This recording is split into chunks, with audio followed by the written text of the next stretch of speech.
Hey gamers, what's up? It's that time of year again where we get what we really want to know from this year's release of Call of Duty, and that's how the multiplayer has changed. So, this is my first preview breakdown, and it's of Call of Duty's Advanced Warfare multiplayer. So, let's get to it. For starters, you will notice two things right away. One is that the weapons are indeed futuristic, such as a laser beam that you're being chased by here, and the ability to jump to unrealistic levels due to an exoskeleton suit all characters wear in this addition to the franchise. No word on whether that's a special ability you can only use so much, or if it's something you can do all day. But, if you also notice, there's a business sign up called STEM Bionic, which may play a part in the game's campaign, assuming it's the company that specializes in robotic implants or maybe just the exoskeletons that you wear. The map also appears to have gone back to the old square shape as well, as opposed to last year's Ghost that went for a more widescreen look. In the next portion of this clip appears to be that the new tactical grenade, it's a motion sensor. Notice it shoots out of his arm and then highlights enemies through walls at small radius. This should play in some interesting gunfights for sure and help cut down on campers with silencers. Hopefully.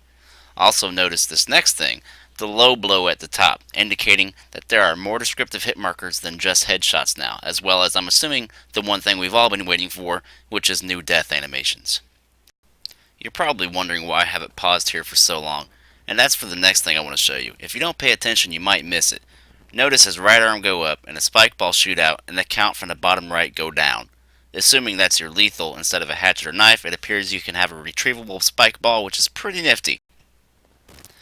The next things you'll notice are pretty obvious. The see-through camo that you can activate, the juggernaut at the bottom there, the open field with almost a kill zone type design to it, and the first shown kill streak, which basically is another version of the missiles from the sky, but the details look badass, am I right?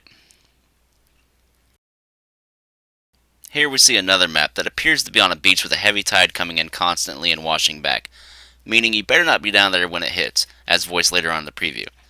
So this shows that there will be more environmental hazards to watch out for. Next up, you will see that most of the guns have a more colorful and almost a battery-powered type look to them, which is pretty cool if you're going to go with a futuristic type theme. They also seem to have traded knifing people for good old exoskeleton-powered punch to the face, knocking your enemy back several feet. Good luck being sneaky when your enemies all see their buddy go flying like a rag doll around the corner. The shield here I find interesting, as it doesn't appear to be a dedicated weapon, but more so just an ability. Notice the energy of it goes down as it gets hit also, meaning you can't just sit there and forever taunt your enemies and waste all their bullets until you decide to throw C4 out. Probably not going to happen, although I'm sure you still can. Next are two things I noticed. One is the infrared on the handgun, and second is that you might be able to swim now.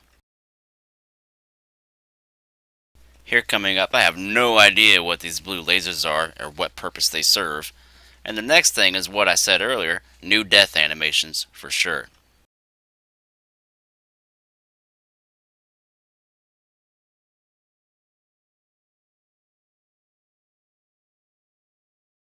Here in a second you'll see the rocket pack high jump come into play, but first notice this guy chasing him with a knife, which tells us that they've kept that in there, the option to have just a knife instead of a gun as part of your loadout.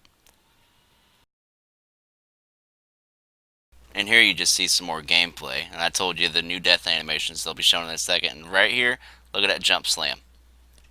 And right here, throat animation. Then your kill streaks, your basic gameplay and whatnot. A little bit of juggernaut action there. Another thing to take note of is the strafe. You notice this man coming up practically jumps from right to left in the air, meaning you have a little bit of a jump dodge move that you can perform. See that? There you go. I really get the feeling they borrowed a lot of ideas from Battlefield, Titanfall, and previous Call of Duties and made a hybrid baby, which is okay though because that's how games evolve. Here, notice the Battle Pack typed unlocks. They also brought back some character customization, which looks even better than it did in Ghost, so we should all have fun with that. So there you have it. Call of Duty Advanced Warfare, in my opinion, actually looks pretty damn good. It offers a lot more than the previous installments ever did, in my opinion, as far as new things go. And that was just a taste. So, for them to be able to show us that much in a short little 3-minute preview, it's definitely a good sign that we're going to get a good Call of Duty this year, especially with the addition of Kevin Spacey in the campaign. I'm excited to see what the survival mode holds, though. Looking forward to it.